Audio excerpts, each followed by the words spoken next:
Hello fellow cinephiles, Film Guru here. Today I'm reviewing a classic martial arts film, 36th Chamber of Shaolin. This was directed by Liu Shaolin and stars Gordon Lui. And this is a story of a man, San Ta, played by Gordon Lui, studies Kung Fu at the Shaolin Temple to fight back against the aggressive Manchu government, who are ruling with an iron fist and ultimately repressing the people. This is absolutely fantastic. Gordon Lui was amazing in this. This came out in 1978 or 1980, and it ultimately is really based upon true stories. Like Santa really existed, and he did go on to become a Shaolin, monk and master. But they don't really know if he was the one who created the 36th chamber or not. But it sort of is interesting anyway, and it's based on a true thing that transpired at that point in time. There was another film that was produced by the Shaw brothers who did a long line of these sort of movies. But I think this is one of the best. This is one of the best martial arts films I think I've ever seen.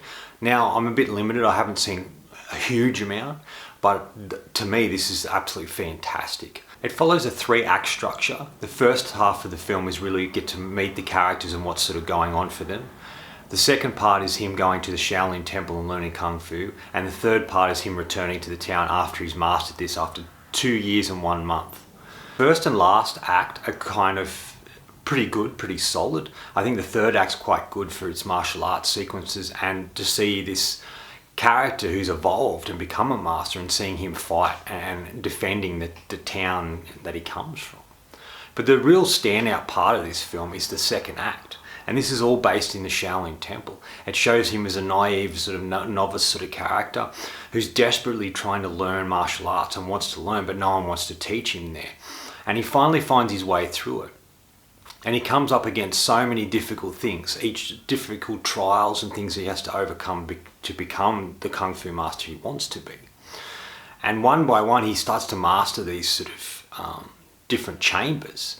And he goes chamber by chamber. Each chamber offers a different variety of skills, and also has the ability for him to learn to fight with weapons and a variety of other things as well. And it's about strengthening the mind and every part of the body to be able to use martial arts to defend yourself or to teach others how to do it. And he masters every chamber he goes into after a period of time, and he goes through it so quickly. And he ultimately is able to achieve what he set out to do in 2 years and 1 month, rather than many years like the other monks that occupy this particular Shaolin temple. I think this looks at things in a really interesting way. There's a particular scene where Santa is ultimately trying to achieve things, and there's other old traditional monks there, or monks who've taken a long time to get to where they are, many years, jealous of him to be able to do it so quickly, and they're always trying to throw him off at certain parts, especially particular characters within this storyline. There's an interesting scene, there's many interesting things, but one scene that sticks out to me is where he's learning all this stuff. He leaves this particular chamber and goes to learn some more stuff. And one of the monks says to the masters, like the leader of the particular group, very different to us. He goes quite aggressively. He wants to accomplish something. He's driving towards something where we don't do that. And the master says to him, sometimes we need that. Sometimes that's their path. Sometimes we need to be like that, a bit more working towards things. We need people in the world like this. And I thought that was a really great and interesting scene. But the main thing it really talks about is how Kung Fu in that particular time was only taught to particular people who went to study it, to Shaolin monks. It wasn't really taught to the lay person, like a person like me or you who doesn't do it. But that's what it really points at, that this particular character, Santa, really wanted to teach everybody how to do Kung Fu. So he felt the more people they have, the better they are to, go up against stronger forces or overthrow governments, by having everyone being able to do this sufficiently. And I think this is a real driving force. It's sort of makes me think of Bruce Lee and how he was trying to teach particular martial arts, and the old masters didn't like that. They wanted to stay traditional within that particular world, but he broke the mold with that. And this film sort of looks at that, especially in the early days. And you can see there's a lot of Kung Fu in this. I think Kung Fu was inspired by this particular film, and they drew a lot from it and put into that particular show. And Tarantino drew a lot for Kill Bill as well, especially Volume 2 when we see Pai Mei. And what's also great is Tarantino cast Gordon Lui in 2 roles in Kill Bill. In the first one, he's the leader of the Crazy 88s. And in Volume 2, he plays Pai Mei, a very well-known and mythical sort of character who teaches the bride how to ultimately fight.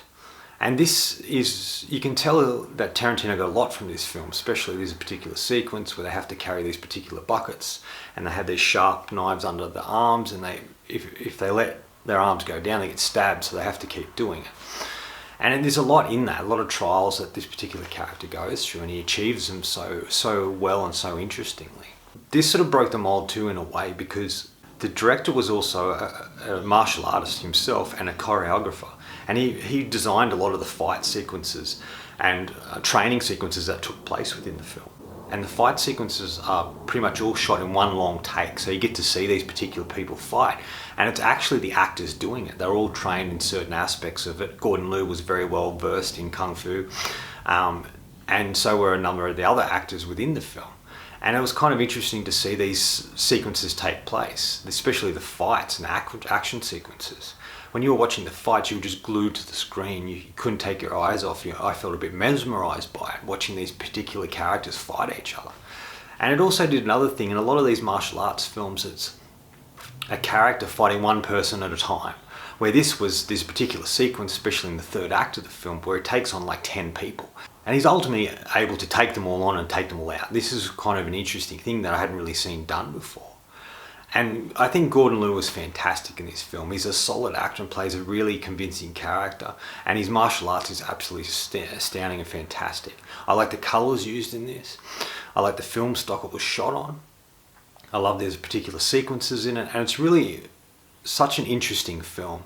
And saying a lot about society and trying to break the rules and trying to break free of old traditions and do something different. And I think this film really captures that in so many ways.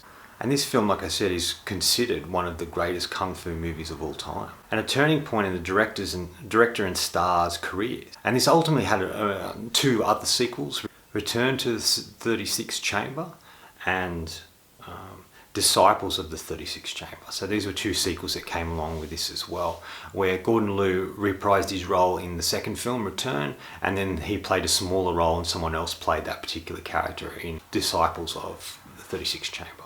I just felt overall this was a solid film. It kept me hooked and connected to it the whole time. I followed the character and I liked his journey. And like I said, the second act, all the training sequences are fantastic in this film and definitely worth checking out if you haven't seen it. Final verdict.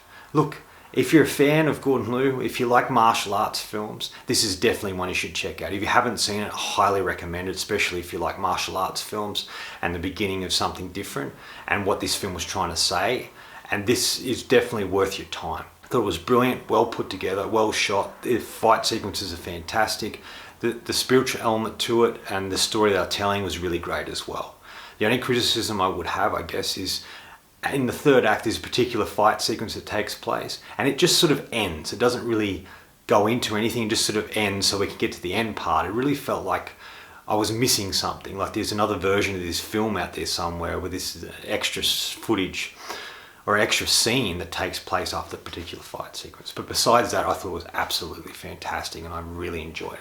I'm going to give the 36th Chamber of Shaolin 4.5 out of 5. I absolutely thought this film was brilliant. It's one I would return to, and I highly recommend it to anyone who's a fan of martial arts films, especially Shaw Brothers produced films, or a fan of Gordon Lui or the director of this particular film. Is definitely worth your time. Anyway, that's all from me today. Thanks for watching. I hope you enjoyed this video, and if you did, please hit subscribe at the bottom. Otherwise, until next time, enjoy the movies.